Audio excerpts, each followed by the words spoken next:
Sumi wiring के नतीजे आए थे और Q3 के नतीजों की बात करें तो नतीजे मदरसन सुमी वायरिंग के अच्छे आए थे और इसके बाद शेयर बढ़िया रफ्तार से चला भी है। मुनाफे की बात करें तो 58% की बढ़ोतरी है। मार्जिन भी कंपनी ने इंप्रूव किया है। नतीजों और ग्रोथ आउटलुक पर चर्चा करने के लिए हमारे साथ जुड़ गए हैं दो मेहमान खास कंपनी के CFO महेंद्र छाबड़ा हैं और COO यानी कि चीफ ऑपरेटिंग ऑफिसर अनुराग गहलोत।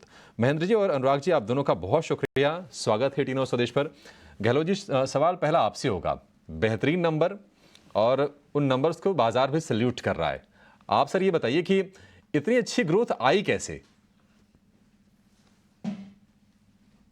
मैं बताना चाहूँगा कि आज की तारीख में आपने देखा होगा कि जो इंडियन मिडिल क्लास है वो काफ़ी ग्रो कर रहा है, उसके पास इनडिस्पोजेबल इनकम भी है और यहीं से जो होते हैं हमारे कार बायर जो होते हैं जनरेट होते हैं और ये कार बायर जो हैं फीचर रिच कार को खरीदने की चाह रखते हैं और तो हमारे जो कस्टमर हैं वो चूज करते हैं टॉप ऑफ लाइन मॉडल और the feature rich model cars.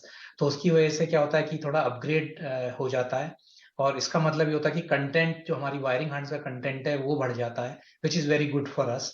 So MS will always get a benefit as the cost of sales depend करती है कि आप कौन सा मॉडल जो है मार्केट में बेच रहे हैं। So hence the higher the model, जितना बड़ा मॉडल जितना फीचर रिच मॉडल बिकता है उतना जो है वो हमारी सेल्स को इम्पैक्ट करता है और उसी वजह से आप ये ग्रोथ देख पा रही हैं। चलिए, तो गहलोत जी की बात को आगे अगर हम ले जाएं तो छाबड़ा साहब ये बताएं कि अब अगर मुझे थोड़ा सा डिमांड ट्रेंड समझना हो आपके नज़रिए से तो वो किस तरह से शेपअप होती हुई दिखाई दे रही है, ऑर्डर बुक के लिहाज से क्या कुछ खास जिसका आप उल्लेख करना चाहेंगे?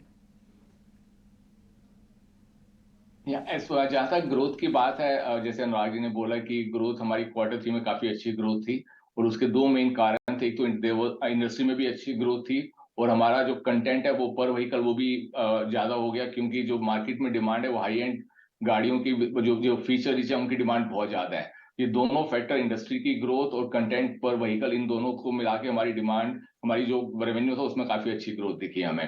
जहां तक अगले क्वार्टर की बात है, हमें लग रहा है कि ये डिमांड ट्रेंड कंटिन्यू रहेगा दोनों तरीके से, वॉल्यूम में भी और कंटेंट में भी। और हमें उम्मीद करनी चाहिए कि अगले क्वार्टर में भी हमें अच्छी ग्रोथ मिलेगी मार्केट के अकॉर्डिंगली।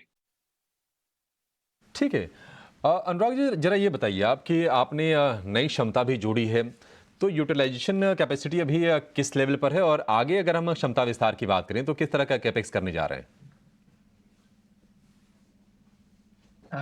जो कैपेसिटी यूटिलाइजेशन के ऊपर मैं आपको बताऊं कि जो हमने नई फैसिलिटी ऐड करी थी सॉरी, उन कैपेसिटी यूटिलाइजेशन को अभी जो है उनका ऑप्टिमल रीच हो गया है और हमारे यहाँ एक रूल है कि जैसे ही हम अपना यूटिलाइजेशन 80% तक पहुंचते हैं तो हम अपने एक्सपेंशन प्लान की तरफ चले जाते हैं। ऑब्वियसली ये सब अलाइन होता है कस्टमर के साथ।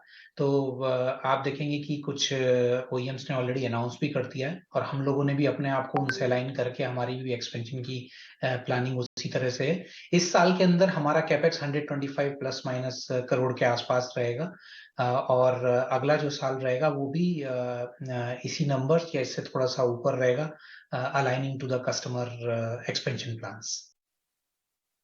आप दोनों का बहुत शुक्रिया, गहलोत जी और छाबड़ा जी, नतीजों पर बातचीत करने के लिए और आगे का आउटलुक भी शेयर करने के लिए। अच्छा लगा सर आपसे बातचीत करके। मदरसन सुमी वायरिंग, निमेश, बढ़िया तेज़ी हमने देखी। हालांकि ये मदरसन सुमी से निकली हुई कंपनी है ये, लेकिन मदरसन, अगर संवर्धन मदरसन से हम तुलना करेंगे तो इसकी ग्रोथ कहीं ज़्यादा बेहतर नज़र आ रही है।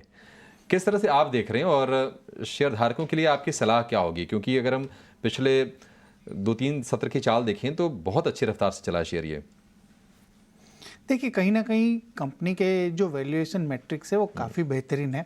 कंपनी का अगर आप रिटर्न ऑन कैपिटल एम्प्लॉयड देखें तो मोर देन 43% का है। रिटर्न ऑन इक्विटी देखें तो 40% का रिटर्न ऑन इक्विटी दिख रहा है। जिस तरह से ग्रोथ दिखाई है, मुझे लग रहा है कि आने वाले दिनों में स्टॉक के अंदर और भी अच्छे रिटर्न्स देखने को मिल सकते हैं। मुझे लग रहा है कहीं ना कहीं एक medium to long term point of view से 90 से 100 रुपीज़ का टारगेट प्राइस लेके चल सकते हैं। तो अगर यहाँ से कोई भी डिप्स आता है तो यहाँ से बाई करके चलना चाहिए, ऐसा मेरा मानना है। चलिए, और इसी के साथ शुरू